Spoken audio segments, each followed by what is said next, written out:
Divorcio y nuevo casamiento. Hoy abordamos un tema profundo, delicado y muchas veces mal entendido dentro de la iglesia: el divorcio, el nuevo casamiento y la manera en que el ser humano ha intentado, con el paso del tiempo, acomodar la verdad de Dios a su propia realidad. No estamos hablando de un asunto ligero, porque el matrimonio, según la Escritura, no es simplemente un acuerdo humano, sino un pacto delante de Dios. El profeta Malaquías lo declara con claridad cuando dice que Dios es testigo entre el hombre y la mujer de su juventud, la mujer de su pacto, en Malaquías capítulo 2. Jesús mismo reafirma este diseño cuando enseña que lo que Dios unió no lo separe el hombre, como está escrito en Marcos capítulo 10. No es una sugerencia, es un mandato que revela el corazón de Dios respecto al matrimonio. A lo largo de la Biblia encontramos esta misma línea. El matrimonio es sagrado, es una unión establecida bajo la autoridad divina y no algo que el hombre pueda romper a su conveniencia.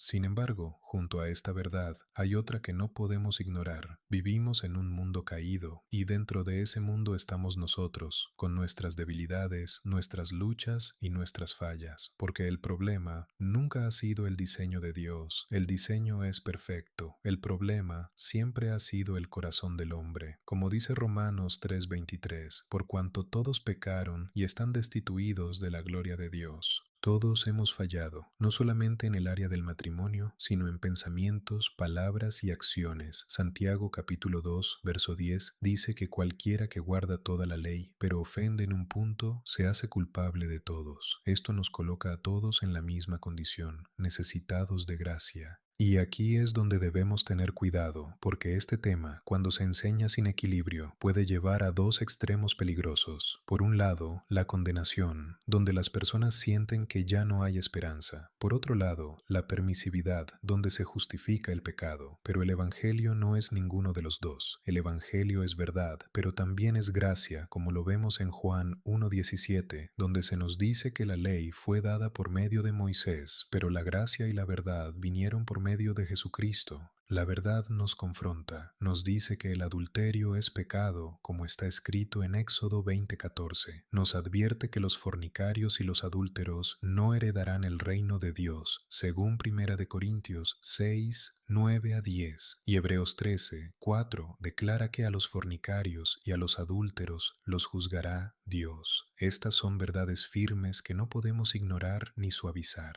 Pero la misma Biblia que habla del juicio también nos revela la razón por la cual Cristo vino. En Lucas 5:32, Jesús dice claramente que no vino a llamar a justos, sino a pecadores al arrepentimiento. Él vino por los que reconocen su necesidad, vino por los que entienden que por sí mismos no pueden restaurarse. Y aquí encontramos una verdad fundamental. Delante de Dios no hay categorías de pecado que nos hagan más o menos necesitados de salvación. El adúltero necesita gracia, sí, pero también el mentiroso, como dice Apocalipsis 21:8. También el orgulloso, también el que juzga, como enseña Romanos 2:1. Todos estamos bajo la misma necesidad, la misericordia de Dios. Por eso no podemos hablar de estos temas desde una posición de superioridad, sino desde la humildad. Efesios 2:8 nos recuerda que por gracia somos salvos, por medio de la fe, y esto no de nosotros, pues es don de Dios. Si hoy estamos de pie, no es por méritos propios, sino por la obra de Cristo en nosotros. La solución no es endurecer el corazón, ni juzgar sin misericordia, ni justificar el pecado. La solución es Cristo. Romanos 5:8 dice que Dios muestra su amor para con nosotros, en que siendo aún pecadores, Cristo murió por nosotros. Él tomó nuestro lugar, cargó con nuestro pecado y abrió un camino de restauración.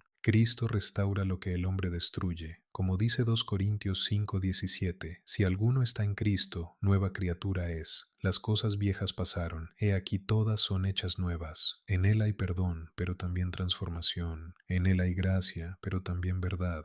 Por eso este mensaje no es para aplastar, sino para levantar. No es para condenar, sino para llevar al arrepentimiento y a la restauración. Si alguien está en dolor, debe recordar lo que dice el Salmo 34:18, que cercano está Jehová a los quebrantados de corazón. Si alguien ha fallado, debe recordar 1 de Juan 1:9, que si confesamos nuestros pecados, Él es fiel y justo para perdonar y limpiar.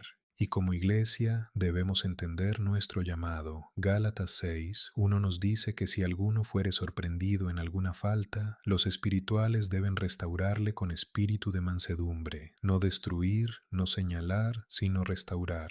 Porque si algo debe caracterizar al creyente, es lo que dice Colosenses 3:12, vestirnos de entrañable misericordia, de benignidad, de humildad, de mansedumbre y de paciencia. El matrimonio es sagrado, el pecado es real, el juicio de Dios es verdadero, pero también es verdad que la salvación está en Cristo. Y como dice Romanos 5:20, donde abundó el pecado, sobreabundó la gracia. Así que si alguien escucha esto y en su corazón hay culpa, vergüenza o sensación de fracaso, debe saber algo. Su historia no termina en su pecado. Su historia puede comenzar en Cristo, porque Él sigue restaurando, sigue levantando y sigue haciendo nuevas todas las cosas. Y en Él siempre, siempre hay esperanza. Pastor José Garmendía.